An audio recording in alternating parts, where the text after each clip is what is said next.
where we place our attention creates the notion of reality for us. So I think this is a fact most people overlook.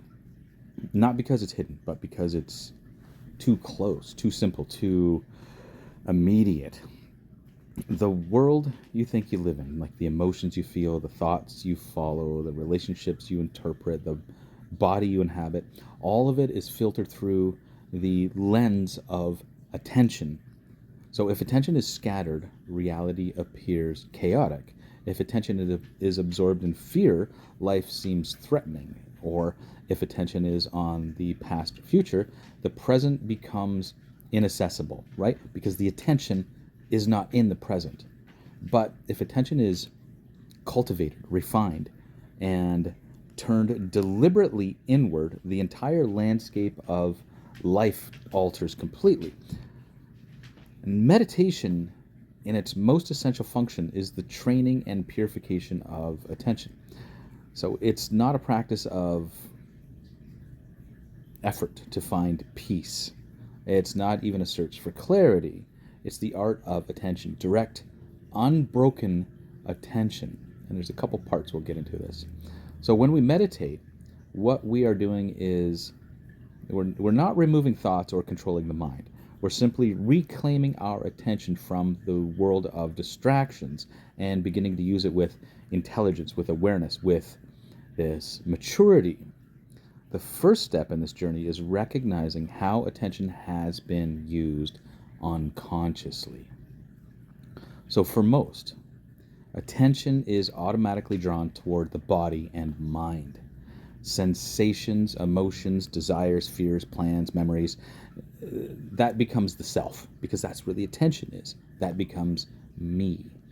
So life becomes constricted. Everything revolves around this small orbit of conditioned mind. And from there, we say, this is who I am. But that I is nothing more than attention fixated on a limited set of experiences. This is why life feels narrow or repetitive or anxious. It's not that life itself is like that. It's that our attention is fixated on the temporary or the conditional, on the ego, right? The reflexive and conditioned construct of oneself in a psychological manner, right? The attention goes to that. But in yogic practice, particularly in dharana, so dharana, Dharana, dharana, we begin to awaken this kind of different power within ourselves. And dharana is the cultivation of focused, intentional attention. It's not just concentration in the conventional sense. It's concentration with depth, with meaning, with alignment. So through dharana, we learn that we can choose where to place our attention. We can direct it towards silence, toward presence, towards the subtle currents of being that live beneath the noise, right? So attention here begins to stabilize. So this is with consistent practice. And then we realize, I am not this mind that moves. I am that which the mind moves, right? I am that within which the mind moves. I am the presence behind which the mind moves. I am the awareness that witnesses the mind moving. And this recognition is profound. Because once we see that attention can be used consciously, the game changes here. We are no longer prisoners of thought. We are no longer reduced to sensations or stories. We become the master of attention. And from there, a doorway opens. And that doorway is Dhyana. That's Dhyana, Dhyana. So this is deep meditation. This is the true sense of meditation. The inward movement of attention toward the infinite. And Dhyana, attention is no longer simply being trained. It's being offered. It's offered to that which is beyond the body and mind. Offered to Brahman, the formless, timeless substratum of existence, the absolute. So this is not, it's not an abstract ideal. It's deeply personal, deeply intimate, and it is entirely subjective. So each of us approaches the infinite in our own way.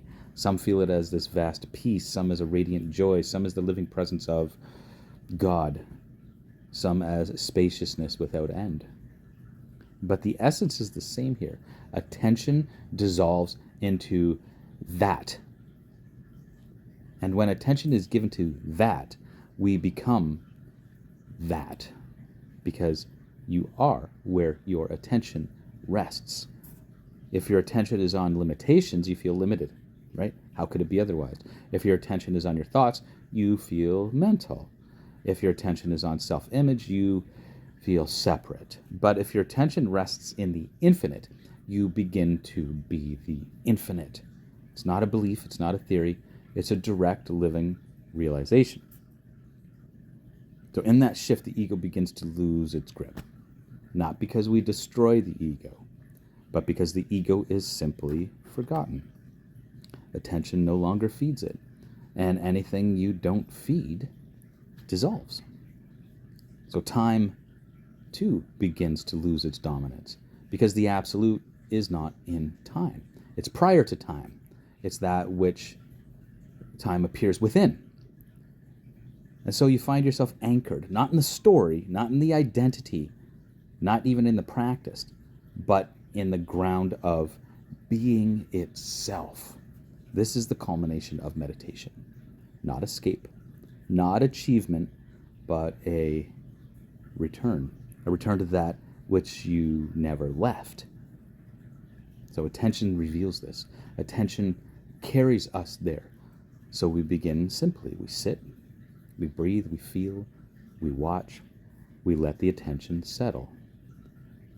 Then we take that attention and turn it inward, gently, humbly, sincerely. Rest it on the feeling of presence, on the sense of I am. Not the thought I am this or that, just the pure sense of being. And stay. Stay until the sense of separation begins to dissolve, until the mental chatter fades into the background, until there's only this. It's boundless now. And from there, let attention flow into the formless, into the unborn, into the eternal. And as it does, let yourself disappear into that. Let the separate self become transparent. Let the doer, the knower, the thinker fall away. There's no need to grasp, no need to achieve. Just allow the attention to rest in what it is always here. That silent presence, the living truth, the infinite you have always been. That is meditation.